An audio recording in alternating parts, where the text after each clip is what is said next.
خوشی بنانا اور کچھ گانا بجانا اور دف بجانا، اس میں ہم دیکھتے ہیں کہ جب حضرت ربیع بنت معوذ کا نکاح ہوا تو ان کے پاس چند لڑکیاں بیٹھی دف بجا رہی تھی اور اپنے ان بزرگوں کی تعریف میں کچھ اشعار گا رہی تھی جو جنگ بدر میں شہید ہوئے تھے. ایک لڑکی نے مصرع گایا، ہمارے درمیان ایک ایسا نبی ہے جو کل کی بات جانتا ہے. تو آپ نے فرمایا اس کو چھوڑ دو اور وہی گاؤ جو پہلے گا رہی تھی. میرے لیے بہت خوشی کی بات ہے کہ میں اب مریم کی دوسری امی کا تعارف آپ سے کراؤں کیونکہ اب مریم کے اوپر ایک اور امی کے حقوق اور خدمت اور اطاعت اور ان کو خوش رکھنا یہ شامل ہو گیا ہے. تو میں ربابہ سے کہوں گی، ربابہ کو تھوڑا سا تعارف کرا دیتی ہوں. ربابہ ہمارے 3rd بیچ کی اسٹوڈنٹ بھی ہیں. ربابہ اور عائشہ جو ان کی بیٹی ہیں، انہوں نے اکٹھے 1 سال میں کورس کیا تھا اور بہت ماشاءاللہ ہمت کی، اور اس وقت سے اور اس سے پہلے سے بلکہ دین کا کام کر رہی ہیں. مجھے یاد ہے کہ میں نیول کمپلیکس میں ایک درس میں گئی تھی تو مجھے کسی نے بتایا کہ یہاں پر ایک خاتون ہے جو کمانڈر عابد کی وائف ہیں اور وہ درس دیتی ہیں، اور تھوڑی دیر کے بعد یہ اس درس میں آئیں بھی اور پھر وہاں ان سے ملاقات ہوئی. مجھے یاد ہے انہوں نے گرے کلر کا گاؤن پہنا ہوا تھا اور سلام دعا ہوئی. میں نے ان سے حال چال پوچھا اور بہت اچھا لگا کہ الحمدللہ اور بھی بہت سارے لوگ دین کی تبلیغ کا کام کر رہے ہیں، اور الحمدللہ اسی بنیاد پر صرف اور صرف دین کی وجہ سے یہ رشتہ طے پایا. تو میں چاہوں گی کہ اپنے خیالات کا کچھ اظہار کرنا چاہے تو. السلام علیکم جی، بہت بہت شکریہ آپ سب لوگوں کے یہاں آنے کا اور ہمارے بچوں کی نکاح میں دعا میں شریک ہونے کا. یہ بات ہے جب میں 3rd بیچ میں کورس کر رہی تھی تو اس میں غالباً سیرہ کے حوالے سے کچھ ایسا ٹاپک آیا، کچھ ہم نے پچھلے صحابہ کرام کی لائف ہسٹری پڑھ رہے تھے تو اس میں کچھ ایسی بات آئی جس پہ میری پہلی دفعہ خواہش اٹھی کہ کاش میرے بیٹے کی شادی کسی دیندار گھرانے میں ہو، اور بس وہ ایک خواہش تھی جو اٹھی اور اس کے بعد اللہ تعالیٰ نے وہ آج پوری کر دی ماشاءاللہ سے، الحمدللہ. باقی اس کے بعد کیسے ہوا یہ سلسلہ، یہ غالباً فیبرری کی بات ہے. ڈاکٹر فرحت نے کراچی سے آنا تھا اور گھر میں ہماری آپس میں بات چیت ہوئی اور یہ خواہش ایک دوسرے سے ظاہر ہوئی، عائشہ میری، میرے ہسبینڈ کی، پھر ہم نے عاطف سے بات کی. اور ڈاکٹر فرحت میرا خیال اس وقت کراچی سے آئی 7 بجے تھے. میں نے ان کو فون کیا اور میں نے کہا میں آپ سے ملنے کے لیے آنا چاہتی ہوں نا. تو انہوں نے ٹائم دیا کہ اچھا ٹھیک ہے آپ 9 بجے تک آ جائیں، میری کچھ میٹنگز ہیں بچیوں کے ساتھ، اس کے بعد ہم ملیں گے. تو ہم لوگ پہنچ گئے 9 بجے اور میں آئی، تھوڑی سی 5 منٹ ہماری ایک رسمی سی گفتگو ہوئی اور اس کے بعد میں نے ان کو پرپوزل دے دیا. میں نے کہا جی جیسے آپ عائشہ کو اپنی بیٹی سمجھتی ہیں ہم مریم کو سمجھتے ہیں اور ہم ایسے ایسے چاہتے ہیں کہ عاطف کے لیے. تھوڑی دیر کے لیے تو ڈاکٹر فرحت خوب بلش ہو گئی، ایک دم لال اور پھر اس کے بعد اور شرما رہی. ابھی حالانکہ میں تھی صرف وہاں پر لیکن بہت زیادہ. اس کے بعد میرا خیال 2-3 منٹ بھی نہیں لگے اور نے کہا ہاں ٹھیک ہے، بڑے آرام سے. اچھا اس وقت بھی کوئی ایسے دل میں وہ نہیں اٹھا، ہاں ہو گئی. اور تھوڑی سی کچھ ٹرالی لائی مریم، کچھ ہم نے تھوڑا سا کچھ کھایا میٹھا میٹھا اور اس کے بعد میں بس باہر نکل کر آ گئی. اور ڈاکٹر فرحت نے کہا اچھا ٹھیک ہے ادریس صاحب سے بھی عابد صاحب بات کر لیں. میں باہر آئی تو باہر ہسبینڈ تھے تو میں نے کہنے لگے کیا ہوا اتنی جلدی آ گئی؟ میں نے کہا ہاں بس ہو گئی، ہاں ہو گئی. تو اس وقت بھی ہم دونوں کے کوئی ایکسپریشنز ایسے نہیں تھے. اس کے بعد میں نے کہا آپ ملے ادریس صاحب سے؟ کہنے لگے نہیں میں تو نہیں ملا، میں صبح دیکھ لوں گا. خیر جناب ہم گاڑی میں بیٹھے اور واپس چل پڑے اور راستے میں ہم سوچ کچھ وہ نہیں نا کہ یقین ہی نہیں آ رہا کہ اتنی جلدی یہ سب کچھ ہو بھی گیا بات. اب جب بچوں نے فون کیا راستے میں تھے ہم لوگ تو ہم نے کہا ہاں ہو گیا. بچے کہتے اچھا مٹھائی تو لیتے آئے نا راستے سے. بس الحمدللہ یعنی اتنی سی چھوٹی سی دیر میں اللہ تعالیٰ نے جوڑا جوڑ دیا نا. اور پھر اس کے بعد ہی غالباً اگلے دن ہی آپ لوگ آئے تھے، اگلے دن ہی پھر ادریس صاحب اور ڈاکٹر فرحت آئے ہمارے گھر. تو یہ آ کے عام طور پہ ہمارے بیڈ روم میں بیڈ پہ لیٹ جاتی ہوتی تھی، ظاہرہ تھکی بھی ہوتی تھی تو لیٹی ہوئی تھی. تو میں نے کہا ڈاکٹر فرحت آپ نے عاطف کو دیکھا بھی ہے؟ اور آپ نے ہاں بھی کہہ دی. تو کہنے لگی نہیں میں نے تو نہیں کبھی اس طرح غور سے دیکھا. تو میں نے کہا اچھا میں بلواتی ہوں نا آپ اسے دیکھیں. تو اس کے بعد بس میں نے عاطف کو بولا، میں نے کہا آؤ تم ذرا ملو. اب میں نے لا کے سامنے کرسی رکھی، میں نے وہاں بٹھایا اب یہ اس سے زیادہ شرما رہی اور عاطف ان سے شرما رہا. میرا خیال 5 منٹ گزر گئے, دونوں نے آپس میں کوئی بات نہیں کی نا. تو پھر میں نے ہی شروع کیا, میں نے کہا آپ اس سے کچھ بات کریں, اس سے پوچھیں یونیورسٹی کا یا کوئی. تو بس اس طرح یہ الحمدللہ یہ جوڑے ہمارے, اور کوئی اللہ کا شکر ہے کوشش یہی تھی کہ جو کچھ ہو ہم دین کے مطابق کریں. کوئی منگنی کا ایسا خاص اناؤنسمنٹ نہیں ہوئی, کوئی انگوٹھی یا کوئی اور اس طرح کا کچھ نہیں ہوا, اور بس آج یہ الحمدللہ جو سنت طریقہ ہے نکاح ہو گیا ماشاءاللہ. اب دعا ہے اللہ تعالیٰ ان لوگوں کو خوش رکھے اور بہت سا ان لوگوں سے دین کا کام لے لیں آگے. جزاکم اللہ خیر. اس موقع پر کارڈ بھی نہیں چھپوایا گیا, بلکہ کوشش یہ کی گئی کہ کارڈ چونکہ چھپتے ہیں ضائع ہو جاتے ہیں, پیسے بھی ضائع ہو جاتے ہیں ساتھ ہی, تو کوشش یہ کی گئی کہ اس موقع پر کوئی ایسی چیز تیار کی جائے, اور بلکہ یہ عابد بھائی کا یہ آئیڈیا تھا بیسیکلی کہ ایک سی ڈی تیار کی جائے جس میں نکاح سے متعلق انفارمیشن ہو, تاکہ لوگ اس پہ انویٹیشن بھی ہو ولیمے کا اور اس کے ساتھ ساتھ تعلیم بھی ہو. تو چونکہ سب لوگوں تک تو وہ سی ڈی نہیں گئی, لیکن ہم نے سوچا تھا کیوں نہ آج حدیث کی چونکہ اس وقت ہماری کلاس ہوتی ہے تو ہم چند ایک چیزیں اس سی ڈی کی آپ کو دکھا دیتے ہیں, تاکہ اسلام میں جو نکاح کا تصور ہے یا اس میں جو کچھ بھی تعلیمات ہیں ان کا کچھ مختصر سا خلاصہ ہے. اس میں ہم شروع کرتے ہیں. الفاتحة, البقرة, آل عمران, النساء, المائدة, الأنعام, الأعراف, الأنفال, التوبة, يونس, يوسف, الرعد, إبراهيم, الحجر, النحل, الإسراء, الكهف, مريم, طه, الأنبياء, الحج, المؤمنون, النور, الفرقان, الشعراء, النمل, القصص, العنكبوت, الروم, لقمان, السجدة, الأحزاب, سباء, فاطر, ياسين, الصافات, الصاد, الزمر, المؤمن, فصلت, الشورى, زخرف, الدخان, الجاثيات, الأحقاف, محمد, الفاتح, الحجرات, قاف, الذاريات, الطور, النجم والقمر, الرحمن, الواقع, الحديد, المجادلة, الحشر, الممتحنة, الصف, الجمعة, المنافقون, التغابن, الطلاق, التحريم, الملك, القلم, الحاقة, المعارج, نور, الجن, المزمل, المدثر, القيامة, الإنسان, المرسلات, النبأ, النازعات, عبس, التكوير, الانفطار, المطففين, الانشقاق, البروج, الطارق, الأعلى, الغاشية, الفجر, البلد, الشمس, الليل, الضحى, الشرح, التين, العلق, القدر, البينة, الزلزلة, العاديات, القارعة, التكاثر, العسر, الهمزة, الفيل, القريش, الماعون, الكوثر, الكافرون, النصر, المسد, الإخلاص, الفلق, والآخر, الناس, سورة القرآن.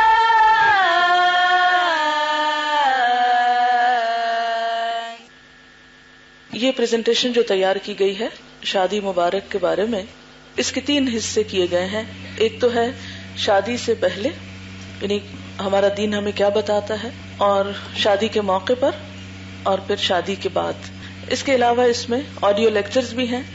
ہم ان کو تو اس وقت آپ کو نہیں سنائیں گے, جس میں خطبہ نکاح کی تفسیر ہے اور شوہر اور بیوی کے کچھ حقوق و فرائض ہیں. بنیادی طور پر اس موقع پر اس چیز کو دکھانے کا مقصد یہ ہے کہ تھوڑا سا تعلیم کا اہتمام بھی ہو جائے, کیونکہ علم کا حاصل کرنا, سیکھنا اور سکھانا جو ہے فرض ہے, اور ہم سب کو یاد دہانی کی ضرورت رہتی ہے.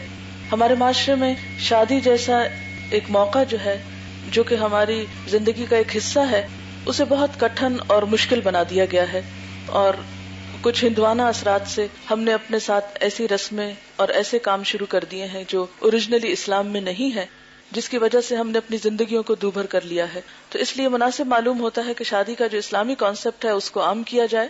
یہ CD انشاءاللہ تعالی بعد میں بھی اویلیبل ہوگی، اگر کبھی کسی اور موقع پر کوئی اور شخص اس سے فائدہ اٹھانا چاہے یا کارڈ کے طور پر اس کو استعمال کرنا چاہے اپنے نام کو پرنٹ کروا کر، تو وہ بھی انشاءاللہ الہدا سے اویلیبل ہوگی.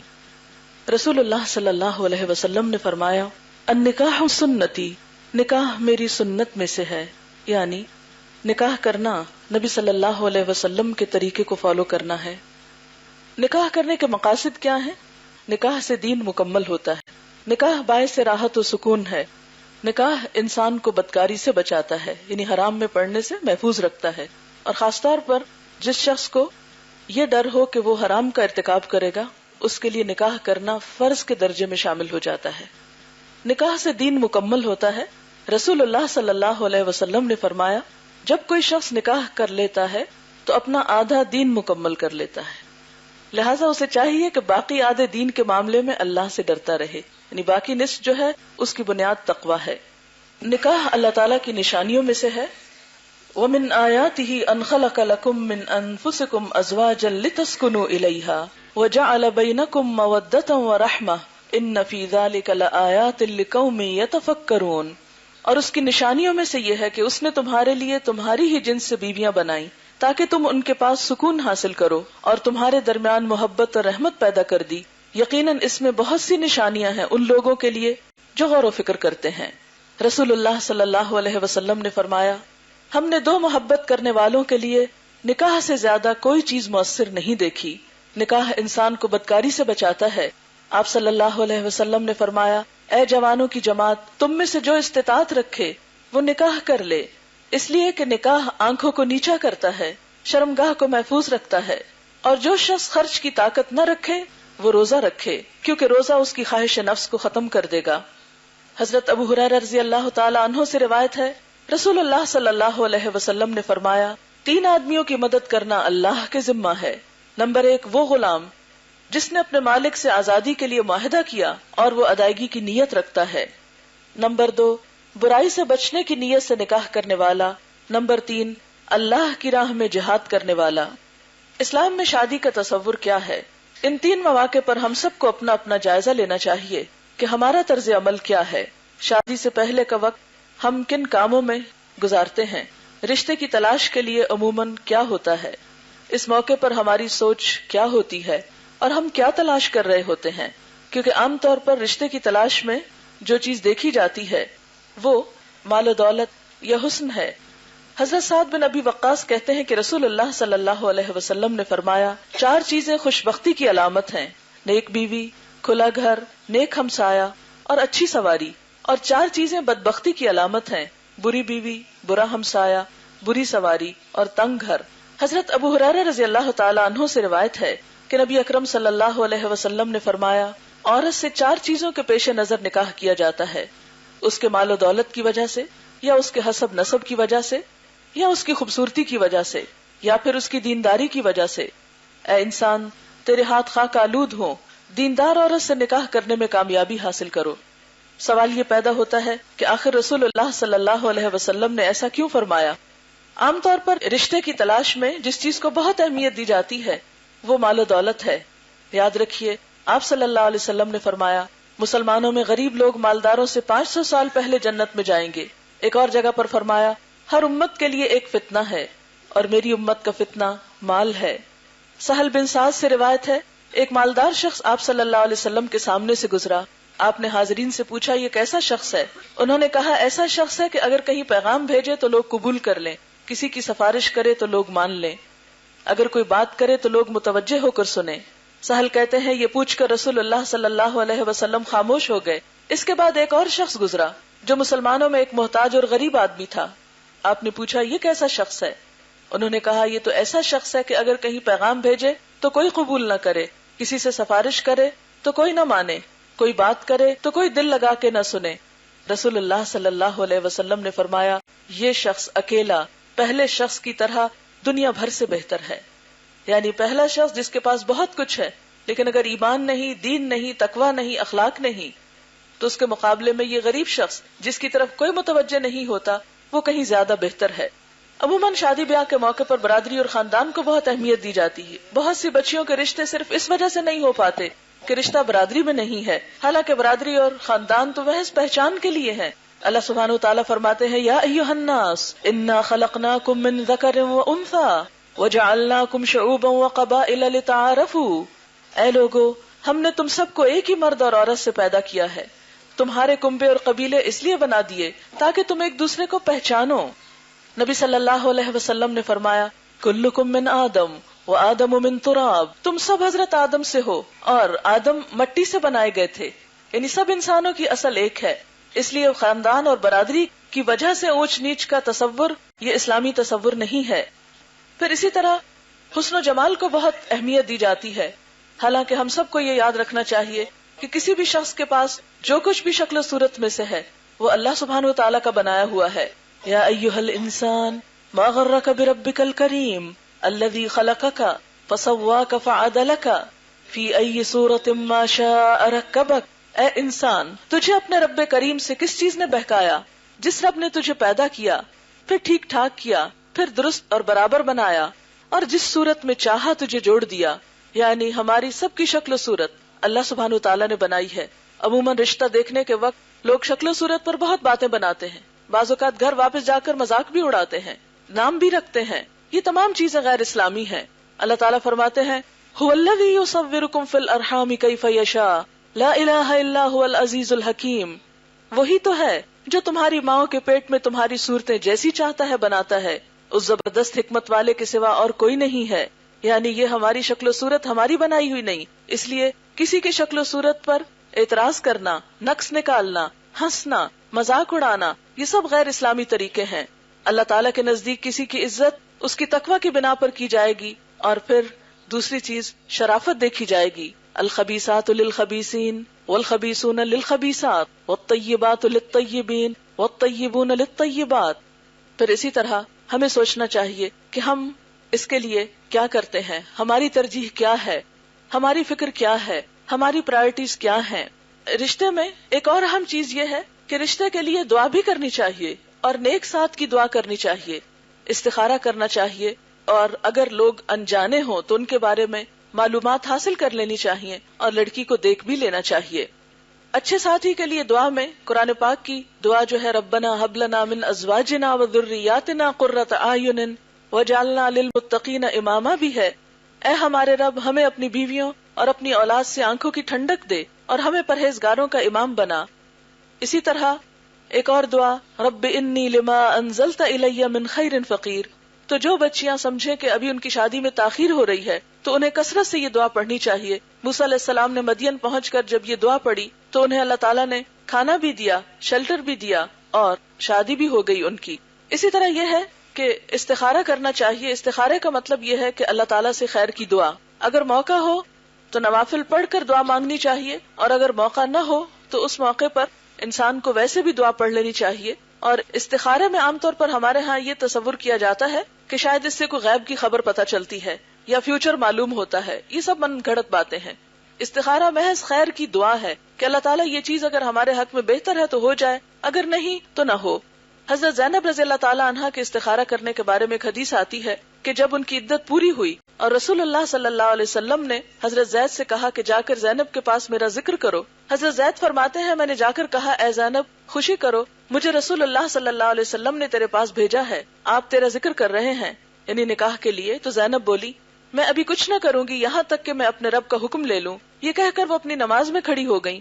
قرآن اترا، پھر رسول اللہ صلی اللہ علیہ وسلم بغیر اجازت طلب کیے چلے آئے، کیونکہ حضرت زینب کا نکاح اللہ تعالیٰ نے آسمان پر کیا تھا۔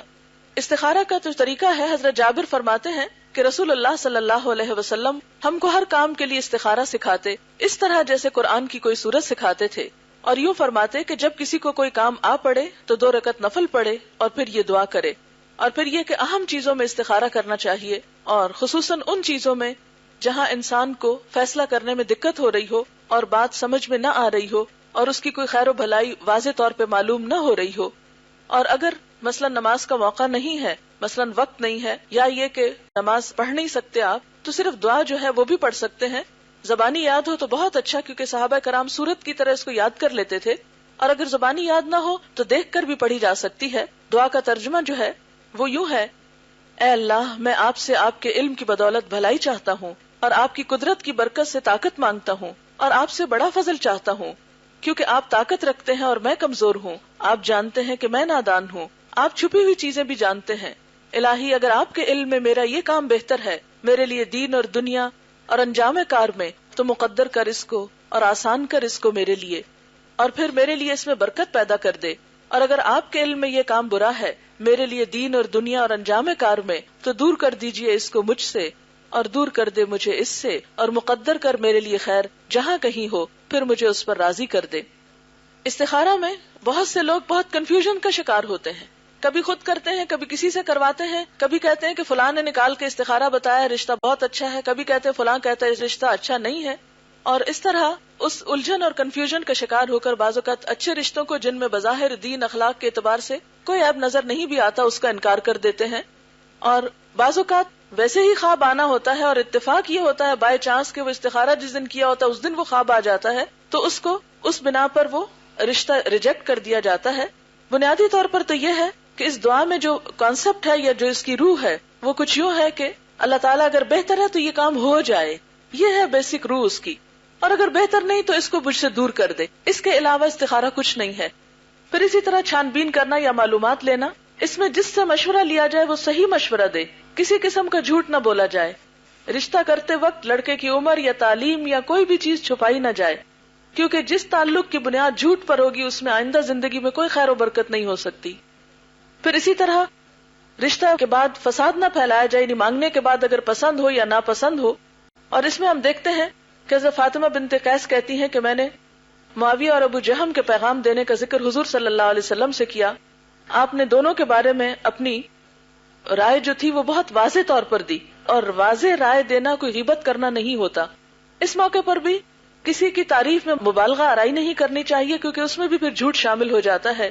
اور جھوٹ کے بارے میں نبی صلی اللہ علیہ وسلم نے فرمایا، بے شک جھوٹ بدی ہے اور بدی دوزخ یا آگ کی طرف لے جاتی ہے. پھر اسی طرح اس موقع پر یہ احتیاط بھی کرنی چاہیے کہ صرف اس شخص تک بات پہنچائی جائے جس نے آپ سے مشورہ طلب کیا ہے. ہر ایک کو شریک مشورہ نہیں کرنا چاہیے اور ہر ایک سے بات ڈسکس نہیں کرنی چاہیے، اور فساد پھیلانے سے پرہیز کرنا چاہیے، کیونکہ اللہ تعالیٰ ایسے لوگوں کو پسند نہیں کرتے. اسی طرح یہ ہے کہ کہیں کسی نے رشتے کا بتایا ہو تو لڑکی کو دیکھ لینا چاہیے. پہلے گھر والے دیکھیں، کسی تقریب میں دیکھ سکتے ہیں، کسی رشتے دار کے گھر دو فریقوں کو دیکھا جا سکتا ہے. اور ایسے موقع پر اگر لڑکی کو نہ بتایا جائے کہ اسے دیکھنے کے لیے کوئی آ رہے ہیں یا دیکھنے کے لیے سب کچھ ہو رہا ہے تو زیادہ بہتر ہے، تاکہ انکار ہونے پر لڑکی کے اندر کوئی احساس کمتری نہ ہو. پھر اسی طرح یہ ہے کہ لڑکا جو ہے جب سب باتیں طے ہو جائیں تو لڑکا لڑکی کو دیکھ بھی سکتا ہے. آپ صلی اللہ علیہ وسلم نے فرمایا، جب تم میں سے کوئی شخص عورت سے نکاح کا ارادہ کرے تو اسے چاہیے کہ اگر ممکن ہو تو عورت کو ایک نظر دیکھ لے. ایک دوسری حدیث میں آتا ہے کہ ایک شخص نے ایک عورت سے نکاح کرنا چاہا تو آپ نے فرمایا اس کو دیکھ لو، اس لیے کہ انصار کی آنکھوں میں کچھ نقص ہوتا ہے. حضرت مغیرہ بن شعبہ کہتے ہیں کہ رسول اللہ صلی اللہ علیہ وسلم کے زمانے میں نے ایک عورت کو نکاح کا پیغام بھیجا. آپ نے فرمایا تو نے دیکھ بھی لیا ہے اس کو؟ میں نے کہا کہ نہیں. آپ نے فرمایا اس کو دیکھ لو کہ اس سے تم دونوں میں الفت زیادہ ہوگی. لیکن اس کا یہ مطلب نہیں کہ لڑکا جو ہے وہ کبھی ایک لڑکی کو دیکھے، کبھی دوسرے کو دیکھے، کبھی تیسری کو دیکھے اور ایک لڑکیوں کا یعنی ایک مذاق بنا لیا جائے. اس وقت لڑکی کو دکھانا چاہیے جب باقی تمام چیزوں پر اتفاق ہو چکا ہو اور پوری طرح نیت ہو نکاح کرنے کی. کہاں تک دیکھا جا سکتا ہے؟ اگر لڑکی لڑکے کے نکاح پر پکا ارادہ ہو تو چہرے اور ہاتھوں کو دیکھا جا سکتا ہے. یعنی گھر کی روزمرہ زندگی میں جو اعضاء عام طور پر کھلے ہوتے ہیں، ایک نارمل اور نیچرل انداز، اس میں لڑکی کو دیکھا جا سکتا ہے.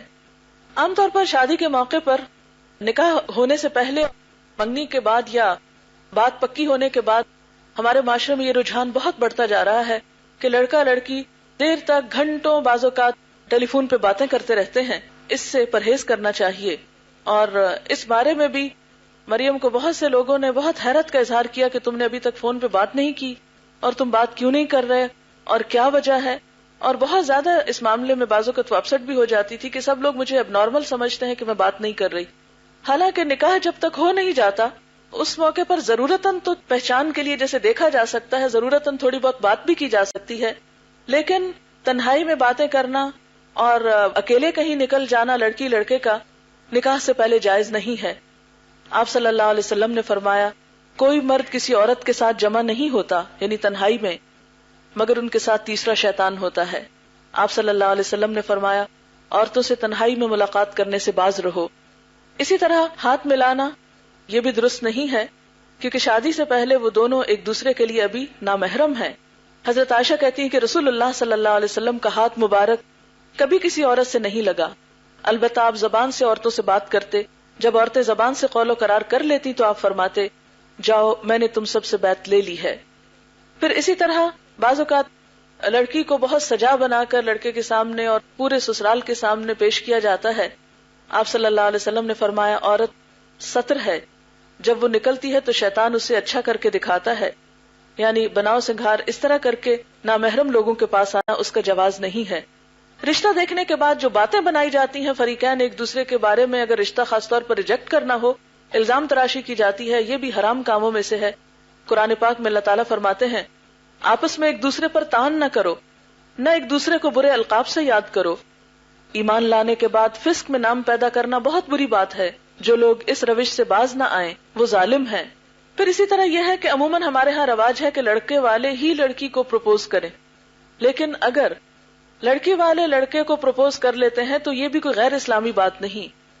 مثلاً اگر کہیں اچھا شریف لڑکا نظر آتا ہے اور لڑکی والے خود اظہار کر دیتے ہیں اپنی خواہش کا تو اس میں کوئی برائی نہیں ہے.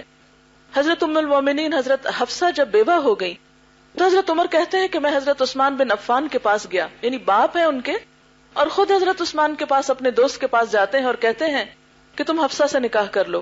انہوں نے کہا میں سوچ کر کہوں گا، یعنی سوچ کے بتاؤں گا.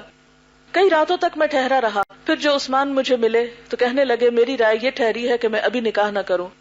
آخر میں ابو بکر کے پاس گیا، یعنی حضرت عمر کہاں گئے؟ حضرت ابو بکر کے پاس. ان سے کہا منظور کرو تو میں حفصہ سے تمہارا نکاح کر دیتا ہوں.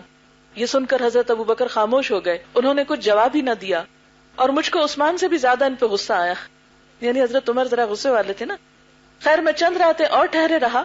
اس کے بعد رسول اللہ صلی اللہ علیہ وسلم نے حضرت حفصہ کو پیغام بھیجا، میں نے حفصہ کا نکاح آپ سے کر دیا. پھر جو ابو بکر مجھ سے ملے تو کہنے لگے میں سمجھتا ہوں جب تم نے مجھے حفصہ سے نکاح کرنے کے لیے کہا تھا تو میں نے جواب نہ دیا تھا اور تم کو ناگوار گزرا ہوگا. میں نے کہا بے شک مجھے ناگوار تو گزرا تھا. ابو بکر نے کہا دیکھو میں نے تم کو اس وجہ سے جواب نہیں دیا تھا کہ مجھ کو معلوم ہو گیا تھا کہ حضور صلی اللہ علیہ وسلم نے حضرت حفصہ کا ذکر کیا تھا، اور مجھ سے یہ بھی نہیں ہو سکتا تھا کہ میں آپ کا راز فاش کر دیتا. البتہ اگر آپ حفصہ سے نکاح کرنے کا ارادہ چھوڑ دیتے تو بے شک میں حفصہ کو اپنے نکاح میں لے آتا. یہ ہے اتنا فرینک اور اتنا ایک نارمل سا انداز جس میں یہ سب کچھ ہو رہا ہے. جب رشتہ طے ہو جاتا ہے تو عموماً منگنی کی جاتی ہے. منگنی کا مقصد کیا ہے؟ دراصل حدیث میں آتا ہے کوئی مسلمان کسی دوسرے مسلمان بھائی کے پیغام پر پیغام نہ بھیجے. بات اس لیے پکی کی جاتی ہے تاکہ دوسرے لوگوں کو پتا چل جائے کہ اب اس لڑکی کے لیے پیغام نہیں بھیجا جا سکتا. فرمایا جب تک کہ اس کا فیصلہ نہ ہو جائے کہ یا تو نکاح کر لے یا پھر پیغام توڑ دے. پھر اسی طرح آپ صلی اللہ علیہ وسلم نے یہ بھی فرمایا کوئی شخص اپنے بھائی کی فروخت شدہ چیز پر اپنی چیز نہ بیچے، اور کوئی شخص ایسی عورت کو نکاح کا پیغام نہ بھیجے جسے کسی دوسرے شخص نے نکاح کا پیغام بھیجا ہو، کیونکہ اس سے بھی زمین میں فساد ہوتا ہے. لیکن کب یہ پیغام دیا جا سکتا ہے؟ آپ صلی اللہ علیہ وسلم نے اس سے منع فرمایا کہ کوئی آدمی اپنے بھائی کے مول تول پر مول تول کرے، یعنی بھاؤ تاؤ نہیں کرے. یعنی ایک شخص کوئی چیز خرید رہا ہے تو اوپر سے آ کے کہ یہ کتنے کی میں خریدنا چاہتا ہوں اور زیادہ پیسے دے کے خریدنا چاہے، یا اپنے مسلمان بھائی کے پیغام پر پیغام بھیجے. البتہ اگر وہ اس پیغام کو چھوڑ دے یا دوسرے پیغام دینے والے کو اجازت دے تو پھر جائز ہے. اس سے پتہ چلتا ہے کہ ہمارا دین ہم سب کے احساسات اور جذبات کا کس قدر خیال رکھتا ہے. رسول اللہ صلی اللہ علیہ وسلم کی بیٹی کی منگنی کیسے ہوئی تھی؟ حضرت فاطمہ کی منگنی. اور اس موقع پر ہم سب کو بھی سوچنا چاہیے کہ ہم منگنیوں پر کیا کچھ کرتے ہیں. حضرت علی رضی اللہ تعالی عنہ نے حضرت فاطمہ کے لیے شادی کا پیغام بھجوایا، آپ نے اسے قبول فرما لیا. یہی منگنی تھی آپ کی. That's it. کیونکہ زبان کی بات سب سے پکی بات ہے، عہد سے پھرنا منافق کی علامت ہوتی ہے. لیکن اس موقع پر کسی خاص قسم کے چیز کا پہنانا جو ہے وہ کوئی سنت سے ثابت نہیں. ہاں اگر کوئی شخص اس موقع پہ تھوڑا بہت تحفے کا تبادلہ کر لیتا ہے ایک خوشی کے موقع کی مناسبت سے یا محبت بڑھانے کے لیے تو اس میں حرج نہیں، لیکن تحفہ ایسا نہیں ہونا چاہیے جو دونوں پر بوجھ ہو جائے یا یہ کہ اس میں اسراف ہو. لیکن ایک چیز یاد رکھی جائے کہ مردوں کے لیے سونا پہننا حرام ہے. ہمارے معاشرے میں بعض اوقات لڑکی کو جب انگوٹھی پہنائی جاتی ہے تو جواباً پھر لڑکے کو پہنائی جاتی ہے، جو کہ جائز نہیں. آپ صلی اللہ علیہ وسلم نے ایک مرد کے ہاتھ میں سونے کی انگوٹھی دیکھی.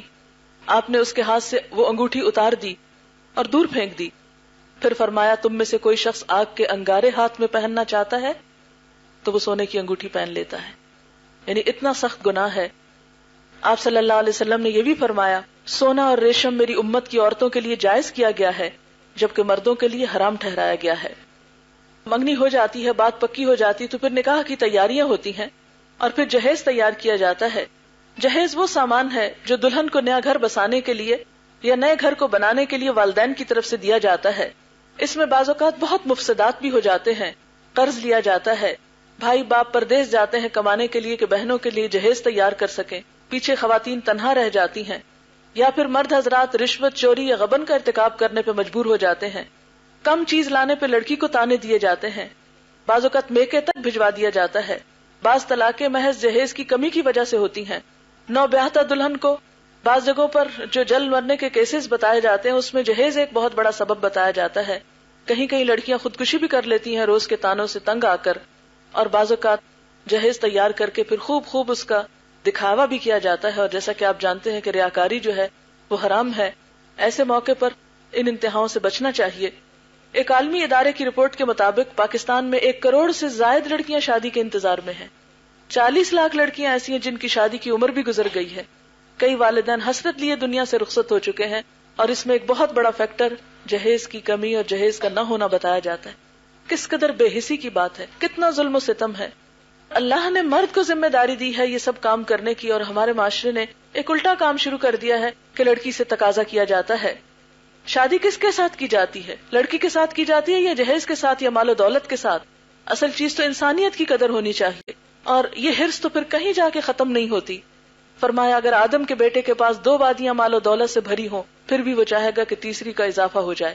آدمی کا پیٹ تو قبر کی مٹی ہی بھرے گی، لیکن جو توبہ کر لے اللہ اس کی توبہ قبول کر لے گا. یعنی مال و دولت کی لالچ اور حرص اپنے اندر سے نکال دے. حضرت فاطمہ کا جہیز کیا تھا؟ حضرت علی رضی اللہ تعالیٰ عنہ کہتے ہیں کہ رسول اللہ صلی اللہ علیہ وسلم نے حضرت فاطمہ کو جہیز میں ایک چادر، ایک مشکیزہ، چمڑے کا تکیہ دیا جس میں اذخر کی گھاس بھری ہوئی تھی. حضرت اسماء بنت امیس کہتی ہیں کہ فاطمہ جب رخصت کر کے حضرت علی کے ہاں بھیجی گئیں تو ہم نے ان کے گھر میں اس کے سوا کچھ نہ پایا کہ وہاں ریت بچھی ہوئی تھی، ایک تکیہ تھا جو کھجور کی چھال سے بھرا ہوا تھا، ایک گھڑا اور ایک پانی کا پیالہ تھا. یہ کوئی ہماری طرح کا مروجہ جہیز نہ تھا، انتہائی معمولی قسم کا چند ضروری سامان تھا. لیکن یہ یاد رکھیے کہ آپ صلی اللہ علیہ وسلم نے یہ چیزیں بھی اس لیے بھجوائی تھی کہ حضرت علی آپ کی کفالت میں تھے، ان کی ذمہ داری بھی ایک طرح سے آپ پر تھی. لیکن جہیز کی جو مخصوص صورتحال ہے یہ سنت سے ثابت نہیں ہے. گھر کی ضروریات کا انتظام جو ہے وہ لڑکی کے والدین کے نہیں، لڑکے کی ذمہ داری ہے بنیادی طور پر، کیونکہ اللہ تعالیٰ نے لڑکے کو قوام بنایا ہے. الرجال قوامون علی النساء بما فضل اللہ بعضهم علی بعض وبما انفقوا من اموالهم. مرد عورتوں پر قوام ہیں اس بنا پر کہ اللہ نے ان میں سے ایک کو دوسرے پر فضیلت دی ہے، اور اس بنا پر کہ مرد اپنے مال خرچ کرتے ہیں. اور رسول اللہ صلی اللہ علیہ وسلم نے بیوی کے حقوق میں یہ بات بھی واضح طور پر متعین فرما کر کہی کہ بیوی کتنی بھی مالدار ہو لیکن نان و نفقہ جو ہے وہ مرد کی ذمہ داری ہے. اسی لیے پہلے دن سے مرد سے مہر دلوایا جاتا ہے. اس سے پتہ چلتا ہے کہ شادی کے بعد لڑکی پہ خرچ کرنا بنیادی طور پر مرد کی ذمہ داری ہے. پھر یہ رسم کہاں سے آئی ہے؟ یہ رسم ان قوموں سے آئی ہے جن میں عورتوں کو وراثت میں حصہ دینے کا کوئی تصور نہیں پایا جاتا. پھر آپ دیکھیے کہ اس کا یہ مطلب نہیں ہے کہ شادی کے موقع پر لڑکی کے والدین کے لیے حرام ہے کہ کوئی چیز اپنی بیٹی کو دیں. ایک نیا گھر جب شروع ہوتا ہے تو ایسے موقع پر اگر دونوں خاندان مل کر ایک نئے گھرانے کو آباد کرنے کے لیے کچھ چیزوں کا اہتمام کر دیتے ہیں جس میں نہ دکھاوا ہو، نہ احسان جتانا ہو، نہ ریاکاری ہو، اور نہ ہی کسی قسم کا کوئی اس میں کسی پر بوجھ ہو دونوں فریقوں میں سے، نہ ہی کوئی مطالبہ ہو اس موقع پر، تو اس میں اگر والدین اپنی خوشی سے کچھ چیزیں اپنی بیٹی کی سہولت کے لیے دینا چاہتے ہیں تو اس میں بھی ممانعت نہیں ہے. یعنی جیسے ہم دیکھتے ہیں کہ حضرت فاطمہ رضی اللہ تعالیٰ عنہ کو چند چیزیں آپ صلی اللہ علیہ وسلم نے دی، لیکن باقی ازواج مطہرات کے بارے میں نہیں ملتا ہمیں کہ کوئی جہیز تھا ان کا. تو یہ ڈیپینڈ کرتا ہے کہ اگر والدین کچھ دینا چاہتے ہو تو اس کو ایسے سختی سے آرٹیفیشل طریقے سے روکا بھی نہیں جائے گا، اور اگر دینا نہ چاہتے ہو یا دے نہ سکتے ہو تو مجبور بھی نہیں کیا جائے گا. لیکن ہمارے معاشرے میں سوال کیا جاتا ہے بعض اوقات مختلف چیزوں کا، تو سوال کرنا جو ہے یہ منع ہے. آپ کو معلوم ہے کہ سوال کرنا جو ہے وہ نہ صرف یہ کہ عام طور پر، بلکہ اس موقع پر تو اور بھی برا ہے. یعنی آپ دیکھیں کہ ایک بھیک مانگی جاتی ہے، جیسے کوئی ایک فقیر بھیک مانگتا ہے، اور اس موقع پر جو لڑکی والوں سے جہیز کا مطالبہ کیا جاتا ہے وہ بڑے مہذب انداز میں ایک طرح سے بھیک مانگی جاتی ہے، جو کہ درست نہیں ہے، اور ہمیں اس رسم کو ختم کرنے کی کوشش کرنی چاہیے. پھر اسی طرح ڈیٹ فکس کرنے کو بھی ایک خاص قسم کا اوکیزن بنا لیا گیا ہے. ساری برادری اکٹھی ہوتی ہے اور پھر مل کر بہت سا وقت بھی اس میں لگتا ہے اور بہت سے اخراجات بھی اس میں آتے ہیں، کھانے پکائے جاتے ہیں، اور پھر ایک خاص طور پہ خوشی کا موقع بنا لیا جاتا ہے کہ آج ڈیٹ فکس ہو رہی ہے. اور پھر کچھ ہفتے پہلے یا کچھ عرصہ پہلے اس چیز کو بھی ایک رسم بنا دیا گیا ہے. اس رسم کو بھی توڑنے کی ضرورت ہے. ڈیٹ فکس کرنا جو ہے وہ محض اس لیے ہے تاکہ ایک کام ایک مقررہ وقت پر کیا جا سکے، اس سے زیادہ اس کی اہمیت نہیں ہے، اور نہ ہی اس موقع پر کوئی رسم کرنا درست ہے. کیا ہم سب کو احساس ہے کہ شادی کی ان رسومات میں پڑھ کر ہم مجرمانہ حد تک وقت ضائع کرتے ہیں، پیسوں کا غلط استعمال کرتے ہیں، عبادات میں بھی کوتاہی ہوتی ہے. کیونکہ جب ایسے بہت سے کاموں کے لیے بازاروں کے مثلاً چکر لگتے ہیں یا فنکشنز کا اہتمام کیا جاتا ہے، نمازوں میں تاخیر ہو جاتی ہے، ایک دوسرے کی بعض اوقات غیبت ہوتی ہے، مذاق اڑایا جاتا ہے، اور بعض اوقات ناراضگیاں اور گلے شکوے دل میں لے کر لوگ اٹھتے ہیں کہ ان چیزوں کو اوائڈ کرنے کے لیے بہتر ہے کہ ان رسموں کو کٹ ڈاؤن کیا جائے. پھر اسی طرح مہندی کے موقع پر یلو لباس پہننا یہ بھی ایک مشرکانہ رسم ہے اور یہ غیروں کی نقالی ہے. اس چیز کو بھی ہمیں کٹ ڈاؤن کرنا چاہیے، اور خصوصی طور پر ہمیں خاص طور پر قرآن پڑھی ہوئی لڑکیوں سے میں یہ گزارش کروں گی کہ اس دن اہتمام کے ساتھ یلو ڈریس کو اوائڈ کریں تاکہ یہ رسم ٹوٹ جائے. اور آپ کو معلوم ہے کہ ایک ایک رسم توڑنا جو ہے اور سنتوں کو زندہ کرنا جو ہے وہ اجر و ثواب کا باعث ہے. یہ ہندوانہ رسم ہے کہ وہ ایک طرح سے افسردگی کا اظہار کرتے ہیں، ہر چیز یلو، پھول بھی یلو، کپڑے اور پورے گھر کی ہر ڈیکوریشن یلو. ہم ذہنی غلام ہو چکے ہیں. ان چیزوں سے بچنے کی کوشش کریں. اس کا یہ مطلب نہیں کہ مہندی نہ لگائیں، مہندی لگانا تو سنت سے بھی ثابت ہے. ایک عورت کا آپ نے ہاتھ دیکھا تھا تو آپ نے پوچھا تھا کہ کیا یہ عورت کا ہاتھ ہے یا مرد کا، کیونکہ اس پر کوئی مہندی کا نشان نہیں تھا. مہندی لگانا اور چیز ہے، لیکن مہندی کی خاص رسمیں کرنا اور بنانا جو ہے اور اس میں اسراف اور دکھاوا اور بڑی بڑی دعوتیں کرنا جو ہے وہ غیر ضروری ہے. پھر اسی طرح خصوصی طور پر اس وقت ناچ گانا کرنا، لڑکوں اور لڑکیوں کا اکٹھا ہو کر ڈانس کرنا، یہ سب اللہ کی نافرمانی کے کام ہیں. جب اللہ خوشی دے تو اس موقع پر حرام کام کر کے اللہ کو ناراض نہیں کرنا چاہیے. یہ چند ایک تصویریں تھیں جن پہ کراس لگایا گیا کہ جو کچھ ہمارے معاشرے میں ہوتا ہے اس کا تھوڑا سا ایک جھلک تھی. اس میں ہم نے یہ بھی کوشش کی تھی کہ ہندوؤں کی شادی اور مسلمانوں کی شادی کی دو تصویریں آمنے سامنے ہوں. یہ ہندوؤں کی رسم ہے جس پہ کراس لگا ہوا ہے اور بائیں طرف مسلمان ہیں. دونوں تصویروں میں اصل میں کمپیریزن ہے. کیا ہمارے عملی رویے کچھ بتاتے ہیں کہ ان میں سے مسلمان کون ہیں؟ کیا پہچان کر سکتے ہیں؟ پھر ہم مسلمان کس چیز کے ہیں؟ محض زبانی مسلمان ہیں؟ اگر عملی زندگی میں ہمیں یہ سب کچھ کرنا ہے، آخر ہم کس کی تقلید کر رہے ہیں اور کس کی سنت کو فالو کر رہے ہیں؟ پھر اسی طرح جہیز کی خاص نمائش کی جاتی ہے. اس موقع پر نمائش کرنا جو ہے وہ بھی ناپسندیدہ ہے، اور اس میں خصوصی طور پر پھر اس کا اظہار کیا جاتا ہے، لکھ کر چیزیں لی دی جاتی ہیں. پھر اسی طرح شادی کے موقع پر خصوصاً گھنگرو باندھ کر ڈانس کرنا جو ہے یہ بھی حرام کاموں میں سے ہے. بخاری کی حدیث ہے، جس گھر میں گھنگرو اور گھنٹے ہوں اس میں رحمت کے فرشتے داخل نہیں ہوتے، نہ ہی فرشتے ان لوگوں کے ساتھ رہتے ہیں جو گھنٹے استعمال کرتے ہیں. اب آپ خود سوچیں، جب رحمت کے فرشتوں کو ہی ہم نے گھروں سے رخصت کر دیا تو پھر رحمتیں کہاں سے آئیں گی؟ ہم سب کو اس بات کا شکوہ ہے کہ رحمت نہیں رہی، برکت نہیں رہی گھروں میں، لیکن سبب نہیں جانتے کہ کیا ہوا. قرآن پاک میں اللہ تعالیٰ فرماتے ہیں وَلَا تُلْقُوا بِأَيْدِيكُمْ إِلَى التَّهْلُكَةِ، اپنے ہاتھوں سے اپنے آپ کو ہلاکت میں مت ڈالو، یعنی خود کو ہلاکت میں مت ڈالو. آپ صلی اللہ علیہ وسلم نے فرمایا اس امت کے لوگوں پر زمین میں دھنسانے، شکلیں مسخ ہونے اور آسمان سے پتھروں کی بارش برسنے کا عذاب آئے گا. مسلمانوں میں کسی آدمی نے عرض کیا یا رسول اللہ صلی اللہ علیہ وسلم یہ کب ہوگا؟ آپ نے فرمایا جب گانے بجانے والی عورتیں ظاہر ہوں گی، آلات موسیقی عام استعمال ہوں گے اور شرابیں پی جائیں گی. ہماری شادیوں میں اب یہی کچھ تو نظر آتا ہے. ہمیں خدا کا خوف کرنا چاہیے اور اللہ کی پناہ طلب کرنی چاہیے ان تمام شرور سے.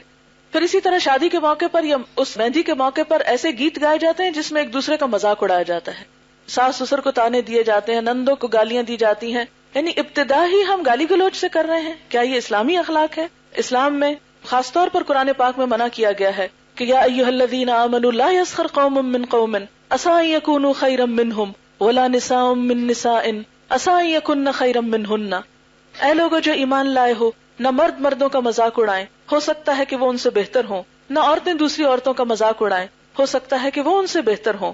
لیکن ہماری تقریبات میں آنے والے مہمانوں کو برا بھلا کہنا، خواہ وہ رسم کے نام پر ہی ہو، یہ انتہائی غلط کام ہے، ایک حرام اور معصیت کا کام ہے۔ پھر یہ چند ایک مہندی کے موقع پر جو رسومات ہیں ان کا ذکر کیا گیا ہے کہ خصوصی طور پر انویٹیشن دے کر لوگوں کو جمع کرنا یہ درست نہیں۔ ہاں، اگر گھر کے لوگ اکٹھے بیٹھ کر آپس میں کچھ خوشی کر رہے ہیں، مہندی لگا رہے ہیں تاکہ لڑکی کے اندر ایک فیلنگ آئے کہ اس کا نکاح ہونے لگا ہے، اس کو ایک محسوس ہو کہ اب اس کی شادی ہے، تو وہ ایک الگ چیز ہے، لیکن خصوصی دعوت کا اہتمام کرنا درست نہیں۔ شادی کا موقع ہم نے عموماً پیسے کا ضیاع کا موقع بنا لیا ہے۔ قرآن پاک میں اللہ تعالیٰ فرماتے ہیں وَلَا تُبَذِّرْ تَبْذِيرًا إِنَّ الْمُبَذِّرِينَ كَانُوا إِخْوَانَ الشَّيَاطِينَ وَكَانَ الشَّيْطَانُ لِرَبِّهِ كَفُورًا۔ فضول خرچی نہ کرو، فضول خرچ لوگ شیطان کے بھائی ہیں اور شیطان اپنے رب کا ناشکرا ہے۔ آج ہمارے ملک میں بچوں کے لیے تعلیم نہیں، بہت سے لوگوں کے پاس گھر نہیں، اسکول نہیں، ہماری سڑکیں ٹوٹی ہوئی ہیں، ہمارے ملک میں ایک افراتفری کا عالم ہے، اور دوسری طرف ہماری ایک ایک شادی پر لاکھوں کا لباس پہنا جاتا ہے اور بے تحاشا اسراف کھانے کے موقع پر بھی ہوتا ہے۔ تو ان تمام چیزوں سے جب تک بچیں گے نہیں، اس وقت تک ہم کوئی تعمیری کام نہیں کر سکیں گے۔ ترقی یافتہ قوموں میں ہم ایسی کوئی چیز نہیں دیکھتے کہ ان کے ہاں شادی کے موقع پر اس قدر اسراف اور اس قدر وقت اور پیسے کا ضیاع ہو جو ہم غریب ممالک کر رہے ہیں۔ پھر اسی طرح دوسرا موقع جو ہے، شادی کے موقع پر عام طور پہ سمجھا جاتا ہے کہ کالا رنگ نہیں پہننا، میں تو سوچی تھی کالا جوڑا پہناؤں، لیکن پھر میں نے کہا کہ یہ بھی کہیں رسم نہ پڑ جائے، اس لیے بہتر ہے کہ کیونکہ ہمارے ہاں رنگوں کو بھی منحوس سمجھا جاتا ہے، یہ خوش قسمتی کی علامت، حالانکہ اس میں کوئی حقیقت نہیں۔ چند ایک باتیں میں زبانی کرتی ہوں آپ سے، باقی فیملی ممبرز متاثر ہوتے ہوں ان سے باہم مشورہ کر کے فیصلہ کرنا چاہیے۔ تو آپ نے ادریس صاحب سے مشورہ کیے بغیر اور مریم سے مشورہ کیے بغیر ہاں کیسے کر لی؟ اچھا کیا آپ نے کہ یہ غلط فہمی یہاں دور کر دی جائے۔ بات یہ تھی کہ اس سے کچھ عرصہ پہلے ربابہ نے ایک دفعہ ہلکے پھلکے انداز میں اشارتاً بات کی تھی کہ ہماری بہت خواہش ہے، جیسے کہ قرآن پاک میں آتا ہے نا کہ ولا جناح علیکم فیما ارستم بہ من خطبۃ النساء، کہ اس معاملے میں تم پر کوئی گناہ نہیں کہ تم عورتوں کی منگنی کے بارے میں یعنی رشتہ مانگنے کے بارے میں بات کرو، یا یہ کہ اشارتاً کوئی بات کرو۔ تو انہوں نے اشارتاً بات کر رکھی تھی اور اس پر میری اور ادریس صاحب کی آپس میں گفتگو ہوئی تھی، اور عاطف ماشاءاللہ یہاں پر لڑکوں کے سمر کورس میں کام بھی کرتا رہا ہے اور ادریس صاحب کے ساتھ اس کا کافی تعلق رہا ہے، وہ بھی اس کو پہچانتے تھے، اور ادریس صاحب کی اور میری باہم اس معاملے اگرچہ بہت تفصیل سے نہیں، لیکن مجھے اتنا معلوم تھا کہ ذہنی طور پر ہمارے نزدیک یہ دینداری کی بنیاد پر یہ رشتہ اچھا ہے۔ لیکن اس دن جب انہوں نے بات کی تو اس پر ایک طرح سے مزید یعنی کہ کنفرمیشن ہوئی۔ اچھا جناب، شادی کے موقع پر عموماً کیا ہوتا ہے، بارات ہوتی ہے اور سہرے پہنائے جاتے ہیں، اور سہرا بھی یہ ہماری ایک اسٹوڈنٹ ہیں، ان کے شادی کی تصویر تھی، لیکن ماشاءاللہ دونوں ہی دین کی طرف خوب آ چکے ہیں اور انہوں نے ہی اس سی ڈی کی تیاری میں بہت سارا کام کیا ہے، تو انہوں نے سیکریفائس کیا اپنی تصویریں پچھلی لا کر، تو تھوڑا سا اس چیز کو دکھانے میں کہ عموماً سہرے پہنائے جاتے ہیں، لیکن ہم سب جانتے ہیں کہ سہرا پہنانا جو ہے وہ ایک ہندوانہ رسم ہے، یہ بھی تقلید جو ہے وہ دوسروں کی ہے۔ پھر اس کے بعد یہ کہ بے تحاشا پھول گاڑیوں پر لگائے جاتے ہیں اور پیسے کا ضیاع کیا جاتا ہے، پھر مسحریوں کی تیاری میں بہت سارا سرمایہ ضائع کیا جاتا ہے، پھر اسی طرح ان چیزوں پر اترایا جاتا ہے کہ ہم نے اس موقع پر اتنا اور اتنا کیا، جبکہ قرآن پاک میں اللہ تعالیٰ فرماتے ہیں کہ اللہ تعالیٰ کسی اترانے والے اور فخر کرنے والے آدمی کو پسند نہیں کرتا۔ کرنے کے کام جو ہیں وہ کچھ یوں ہیں کہ نکاح ہے، اور نکاح کے جو بنیادی ارکان ہے وہ ہے ولی کی موجودگی، گواہوں کا موجود ہونا، مہر کا دیا جانا، خطبہ نکاح، ایجاب و قبول اور اعلان نکاح۔ پھر اسی طرح یہ ہے کہ ولی کے بارے میں یہ ہے کہ قرآن پاک میں آتا ہے اور تم مشرکوں کے نکاح میں اپنی عورتوں کو نہ دو جب تک کہ وہ ایمان نہ لائیں، تو اس سے پتہ چلتا ہے کہ ولی کی ذمہ داری ہے کہ وہ اپنی مثلا باپ ہے تو وہ اپنی بیٹی کا نکاح کسی سے کرے، لڑکی اپنی مرضی سے خود نہیں کر سکتی۔ ولایت میں باپ، بھائی، دادا، تایا، چچا، نانا، ماموں وغیرہ شامل ہیں، اگر ان میں سے کوئی نہ ہو تو گاؤں یا شہر کا حاکم ولی بن کر عورت کا نکاح کر سکتا ہے۔ رسول اللہ صلی اللہ علیہ وسلم نے فرمایا جس کا کوئی ولی نہیں اس کا میں ولی ہوں، اور بادشاہ اس کا ولی ہے جس کا کوئی ولی نہیں۔ اگر ایسی بے سہارا لڑکی ہے کہ جس کا کفالت کرنے والا کوئی نہیں تو حکومت وقت ولایت کا کام کرے گی، لیکن اس کا یہ مطلب نہیں کہ ولی جو ہے وہ لڑکی پر زبردستی کرے اور لڑکی سے پوچھے بغیر اس کا نکاح کرے یا جبر کرے۔ رسول اللہ صلی اللہ علیہ وسلم نے فرمایا کنواری عورت اپنے نکاح کے لیے پوچھی جائے گی، اگر خاموش رہے تو یہی اس کی اجازت ہے، اگر انکار کر دے تو اس پر زبردستی نہ کی جائے۔ آپ صلی اللہ علیہ وسلم نے فرمایا، بیوہ جوان عورت اپنی ذات کے بارے میں اپنے ولی سے زیادہ حق رکھتی ہے، اور کنواری سے اس کی اجازت لینی چاہیے اور اس کا اذن، اس کا خاموش رہنا ہے، یعنی اجازت کے لیے ضروری نہیں کہ لڑکی بول کر کہے، بلکہ خاموش اجازت بھی کافی ہے۔ پھر اسی طرح حضرت عائشہ کہتی ہیں کہ رسول اللہ صلی اللہ علیہ وسلم نے ان سے جب نکاح کیا تو ان کی عمر 7 سال تھی۔ ان کو رسول اللہ صلی اللہ علیہ وسلم کے گھر بھیجا گیا جب ان کی عمر 9 سال تھی، اور ان کے کھلونے ان کے ساتھ تھے، جبکہ رسول اللہ صلی اللہ علیہ وسلم جب ان سے جدا ہوئے تو ان کی عمر 18 سال تھی۔ اور ہم کہتے ہیں کہ ابھی تو بہت لڑکی 20 سال کی ہے تو اتنی چھوٹی اور ابھی نکاح کر دیں۔ رسول اللہ صلی اللہ علیہ وسلم نے فرمایا، جو عورت اپنا نکاح اپنے ولی کی اجازت کے بغیر کرے اس کا نکاح باطل ہے، اس کا نکاح باطل ہے، اس کا نکاح باطل ہے۔ رسول اللہ صلی اللہ علیہ وسلم نے فرمایا، کوئی عورت خود اپنا نکاح نہ کرے، اس لیے کہ اپنا نکاح خود کرنے والی تو زانیہ ہے۔ کیونکہ بعض اوقات کہتے ہیں ہم نے قرآن پہ ہاتھ رکھ کے عہد کر لیا ہے اور معاملہ کر لیا ہے۔ پھر ہم ترین چیز جو ہے وہ مہر ہے، عورتوں کو ان کے مہر راضی خوشی دے دو۔ پھر مہر کی مقدار جو ہے وہ ہر ایک کی حیثیت کے مطابق ہے، اور اس کے بعد یہ کہ ولیمہ کرنا جو ہے وہ ضروری ہے۔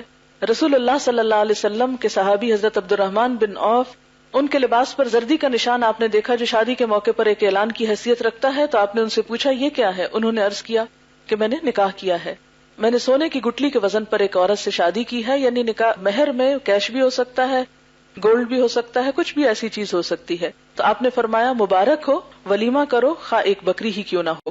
پھر اسی طرح یہ ہے کہ ازواج مطہرات کے مہر کتنے تھے؟ حضرت ابو سلمہ عبد الرحمن سے روایت ہے کہ انہوں نے ام المومنین حضرت عائشہ سے پوچھا کہ رسول اللہ صلی اللہ علیہ وسلم کی ازواج مطہرات کا حق مہر کیا تھا؟ تو حضرت عائشہ نے فرمایا کہ 12 اوقیہ اور ایک نش۔ پھر حضرت عائشہ نے پوچھا جانتے ہو نش کیا ہوتا ہے؟ ابو سلمہ کہتے ہیں میں نے کہا نہیں۔ حضرت عائشہ نے فرمایا نصف اوقیہ، اور یہ سارا یعنی 12.5 اوقیہ 500 درہم بنتا ہے، اور یہ نبی صلی اللہ علیہ وسلم کی ازواج مطہرات کا مہر تھا۔ پھر اسی طرح ہم دیکھتے ہیں کہ حضرت ام حبیبہ کا جو نکاح ہے وہ 4000 درہم مقرر کیا گیا، اور یہ نجاشی نے یعنی آپ کی طرف سے یہ مہر ادا کیا تھا ان کو۔ پھر اسی طرح اگر مال و دولت نہ ہو تو قبول اسلام، جیسے حضرت ام سلیم نے اپنا مہر مقرر کیا تھا، ابو طلحہ نے جب پیغام بھیجا کہ اگر تم اسلام لے آؤ تو یہی میرا مہر ہوگا۔ پھر اسی طرح آپ صلی اللہ علیہ وسلم نے فرمایا سب سے زیادہ برکت والی عورت وہ ہے جس کا مہر سب سے آسان ہو۔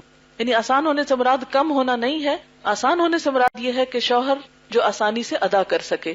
حضرت عمر بن خطاب رضی اللہ تعالیٰ عنہ سے روایت ہے کہ رسول اللہ صلی اللہ علیہ وسلم نے فرمایا حق کے مہر کے اعتبار سے بہترین نکاح وہ ہے جو آسان ہو۔ 32.5 روپے حق کے مہر کی کوئی شرعی حیثیت نہیں ہے۔ پھر گواہوں کا موجود ہونا ضروری ہے، اور یہ 2 ہونے چاہیے۔ آپ صلی اللہ علیہ وسلم نے فرمایا جو عورتیں گواہوں کے بغیر نکاح کر لیتی ہیں وہ زنا کرنے والی ہیں۔ پھر اسی طرح اس موقع پر خطبہ نکاح ہونا چاہیے۔ خطبہ نکاح آپ نے کئی دفعہ سنا ہوگا، اس کے بارے میں آپ جانتے ہوں گے، لیکن خطبہ نکاح میں خصوصی طور پر جس چیز کا ذکر ہے وہ تقویٰ ہے، یعنی اللہ کا خوف، اللہ سے ڈرنا۔ اس موقع پر ایجاب و قبول کا ہونا ضروری ہے، یعنی ایسی بات کہنا یا وہ الفاظ کہنا جس سے نکاح بند جائے۔ اس میں ولی صریح الفاظ میں لڑکے سے پوچھتا ہے، یعنی ایجاب و قبول کیا ہوتا ہے؟ ولی لڑکی کا باپ لڑکے سے صریح الفاظ میں پوچھتا ہے کہ اتنے حق کے مہر کے عوض تمہیں یہ لڑکی قبول ہے؟ جب مرد اقرار کرتا ہے اور 3 دفعہ پوچھنے پر وہ اقرار کرتا ہے تو نکاح ہو جاتا ہے۔ بس یہی اصل میں نکاح ہے۔ حضرت عائشہ سے روایت ہے کہ حضرت صلی اللہ علیہ وسلم نے جب مجھ سے نکاح کیا تو میری والدہ ام رومان مجھ کو حضرت صلی اللہ علیہ وسلم کے گھر لے آئیں۔ وہاں انصار کی کئی عورتیں بیٹھی ہوئی تھی۔ انہوں نے مجھ کو اور میری ماں کو یوں دعا دی، مبارک مبارک، اللہ کرے تم اچھی ہو اور تمہارا نصیب اچھا ہو۔ رسول اللہ صلی اللہ علیہ وسلم نے نکاح کے خطبے میں ان آیات کا انتخاب فرمایا جس میں تقویٰ کا حکم ہے۔ اس کا آڈیو لیکچر بھی اس سی ڈی کے اندر موجود ہے، لیکن اس وقت لائیو پروگرام چل رہا ہے اس لیے اس کی ضرورت نہیں ہے۔ تقویٰ کا مطلب ہے خدا کا خوف۔ جس بندے کے دل میں خدا کا خوف ہو وہ کسی پر ناجائز تہمت نہیں لگا سکتا، کسی پہ ظلم نہیں ڈھا سکتا، کسی کے ساتھ زیادتی نہیں کر سکتا، وہی حقیقی معنوں میں دوسروں کے حقوق کا، عزت احترام کا خیال رکھ سکتا ہے۔ اس لیے عموماً یہ سمجھا جاتا ہے کہ زیادہ خوشگوار شادی وہ ہے کہ جس میں زیادہ سے زیادہ مال و دولت خرچ کیا گیا ہو، جبکہ ضروری نہیں۔ اس کے لیے تقویٰ کا ہونا خوشیوں کا باعث ہے۔ نکاح کے موقع پر جو دعا ہے مسنون وہ بھی آپ کے سامنے ہے۔ پھر اس کے بعد یہ ہے کہ نکاح کا اعلان ہونا چاہیے، اور یہ مجلس اس وقت اعلان نکاح ہی کے لیے قائم کی گئی ہے۔ آپ صلی اللہ علیہ وسلم نے فرمایا حلال اور حرام نکاح کے درمیان فرق کرنے والی چیز دف بجانا اور نکاح کا اعلان کرنا ہے۔ اور پھر اسی طرح پہلی ملاقات پر شوہر کو بھی دعا پڑھنی چاہیے. پھر اسی طرح یہ ہے کہ دعوت ولیمہ ہونی چاہیے. دعوت ولیمہ میں آپ صلی اللہ علیہ وسلم نے اس کا حکم بھی دیا ہے اور ازواج مطہرات سے نکاح پر ولیمہ بھی کیا ہے. پھر اس میں خاص طور پر یہ کہ کھانا بھی ہو سکتا ہے لیکن اس میں اسراف نہیں ہونا چاہیے. مثلا ایک تقریب میں کھجور، منقہ اور خوشگوار پانی سے ضیافت کی گئی، یعنی پکا ہوا کھانا بھی ضروری نہیں. اور اسی طرح کہ ولیمے کی دعوت قبول کرنی چاہیے. آپ نے فرمایا ولیمے کا وہ کھانا برا ہے جس میں خوشحال اور دولت مندوں کو بلایا جائے اور فقراء کو چھوڑ دیا جائے. اس معاملے میں بھی سادگی برتنی چاہیے. جس شادی میں یہ سب کچھ ہو، مثلا بارات کا راستہ روک کے پیسے لینا، کھڑے ہو کے کھانا کھانا، اسٹیج پر فوٹو سیشنز کرنا، پھر اسی طرح جوتا چھپانا اور پیسے لینا، پھر دلہن دلہا کو آئینہ دکھانا، دودھ پلانا سالیوں کا اور بےہودہ مذاق کرنا، یہ سب غیر اسلامی کام ہیں. پھر قرآن کے سائے میں رخصت کرنا، پھر کالے بکرے کا صدقہ کرنا، پھر گود بھرائی کی رسم، پھر دلہا دلہن کو کھیر چٹانا یا دہی پلانا، پھر اسی طرح ناریل کا توڑنا، بادام اور چاول پھینکنا. کس قدر رزق کی ناقدری ہوتی ہے. دروازے پہ تیل پھینکنا، پھسل جائے تو پھر کیا بنے. پھر اسی طرح یہ ہے کہ یہ ساری رسومات جو ہیں وہ غیر اسلامی ہیں. پھر اسی طرح یہ کچھ اسٹیٹسٹکس دیے گئے ہیں کہ ایک ایک شادی میں کتنا خرچ ہوتا ہے. ریاکاری اور دکھاوا جو ہے وہ انتہائی ناپسندیدہ ہے، اور اس میں کچھ اور اسٹیٹسٹکس ہیں جو اس وقت ممکن نہیں. ہمارے ملک میں بے پناہ بچے، 80 لاکھ بچے اسکول نہیں جاتے، 7 کروڑ 20 لاکھ لوگوں کے پاس حفظان صحت کی سہولتیں نہیں، 5 کروڑ 40 لاکھ لوگوں کو طبی سہولت میسر نہیں، 90 لاکھ بچوں کو مناسب غذائیت میسر نہیں، 6 کروڑ 10 لاکھ لوگوں کو صاف پینے کا پانی میسر نہیں. ایسے میں اتنا اسراف جو ہے وہ کس قدر ناپسندیدہ چیز ہے. پھر اسی طرح یہ ہے کہ یہاں پر ایک انٹرویو ہے ہماری ایک بہن کا جنہوں نے شادی کے موقع پر بہت ہی انتہائی سادگی سے کام کیا. ہماری وہ بھی والدہ اور ان کی بیٹی جو ہے دونوں اسٹوڈنٹس ہیں اور بہت ہی مثالی شادی کی. وہ بھی اس وقت موجود ہے اس میں، لیکن چونکہ وقت زیادہ ہو چکا ہے اس لیے ہم اب دعا کرتے ہیں. اور اس موقع پر میں 2-3 نصیحتیں مریم کو سب کے سامنے کرنا چاہوں گی، شاید یہ نصیحتیں دوسروں کو بھی کام آ جائیں. پہلی بات تو یہ ہے کہ اللہ تعالیٰ نے شوہر کا حق بہت بڑا رکھا ہے اور اس میں شوہر کی عزت، احترام اور شوہر کی پسند اور ناپسند کا خیال رکھنا. اور پھر دوسری بات یہ کہ سسرال جو ہے، ساس سسر جو ہے وہ والدین کے برابر ہیں، ان کی عزت احترام، اس گھر کو اپنا گھر سمجھنا، اور ان تمام چیزوں کو پا کر اللہ کو نہیں بھولنا، آخرت کو ہمیشہ یاد رکھنا. اور دنیا میں گھر اور ٹھکانہ اور شوہر کے ملنے پر شکرانے کی صورت یہی ہے کہ آخرت کے گھر کو نہ بھولا جائے اور دونوں مل کر پورے خاندان کے ساتھ اور امت مسلمہ کے ساتھ آخرت کے گھر کی تیاری کریں اور وہ کام کریں جس سے اللہ تعالیٰ راضی ہو، اور ان تمام کاموں سے بچیں جس سے اللہ کی ناراضگی ہو، اور یہی تقویٰ کا سبق ہے. چونکہ وقت ختم ہو چکا ہے اس لیے اب ہم دعا کرتے ہیں. سبحان اللہ والحمد للہ ولا الہ الا اللہ واللہ اکبر ولا حول ولا قوة الا باللہ العلی العظیم. اللہم صل وسلم علی نبینا محمد، اللہم صل وسلم علی نبینا محمد، اللہم صل وسلم علی نبینا محمد. یا حی یا قیوم برحمتک نستغیث، یا حی یا قیوم برحمتک نستغیث. یا رب العالمین تو ہم سب پر اپنی رحمت نازل فرما. یا اللہ اگر اس موقع پر کوئی ایسی بات، کوئی ایسی کام، کوئی ایسی چیز ہوئی ہو جو آپ کو پسند نہ آئی ہو تو ہم سب سے درگزر فرما اور ہم سب کو معاف فرما دے. یا اللہ تو ہمارے کوتاہیوں سے درگزر فرما اور ہمیں وہ کام کرنے کی توفیق دے جس سے تو راضی ہو جائے. یا اللہ ان بچوں کو خوشیاں عطا فرمانا، باہم بہترین موافقت پیدا فرما دینا، ایک دوسرے کی عزت احترام کی توفیق دینا، ایک دوسرے سے محبت کرنے والا بنانا، دونوں خاندانوں کے والدین کی آنکھوں کی ٹھنڈک بنانا، امت مسلمہ کی سرفرازی کا باعث بنانا، ان کو نیک صالح اولاد عطا فرمانا. یا رب العالمین تو ہم سب کو اپنی رحمتوں سے ڈھانپ لے. یا اللہ میری دوسری وہ ساری روحانی بچیاں جو یہاں موجود ہیں اور یہاں نہیں ہیں، یا اللہ ان سب کو نیک شوہر عطا کر، یا اللہ انہیں بہترین رشتے عطا کر، یا اللہ ان سب کو بھی آنکھوں کی ٹھنڈک عطا کر، یا اللہ ان سب کو بھی ہر طرح کے دکھ اور پریشانیوں سے محفوظ رکھ. یا رب العالمین جو مائیں اپنے بچوں کے رشتوں کے لیے پریشان ہیں، یا اللہ ان سب کی پریشانیاں دور فرما. یا اللہ سب کے گھروں میں خیر اور سکون اور بھلائی اور رحمت نازل فرما. یا اللہ ہم سب تجھ سے رحمت کے امیدوار ہیں. یا اللہ تو ہمارے گناہوں کو معاف کر دینا اور ہم سے راضی ہو جانا، اور اس موقع پر کوئی بھی جو کمی کوتاہی دانستہ یا نادانستہ ہوئی ہو یا اللہ تو ہم سب سے درگزر کرنا. ربنا تقبل منا انك انت السميع العليم وتب علينا انك انت التواب الرحيم وصلى الله تعالى على خير خلقه محمد وعلى آله واصحابه واهل بيته اجمعين برحمتك يا ارحم الراحمين الہی آمین. سبحانك اللهم وبحمدك نشهد ان لا اله الا انت نستغفرك ونتوب اليك. السلام علیکم ورحمۃ اللہ وبرکاتہ.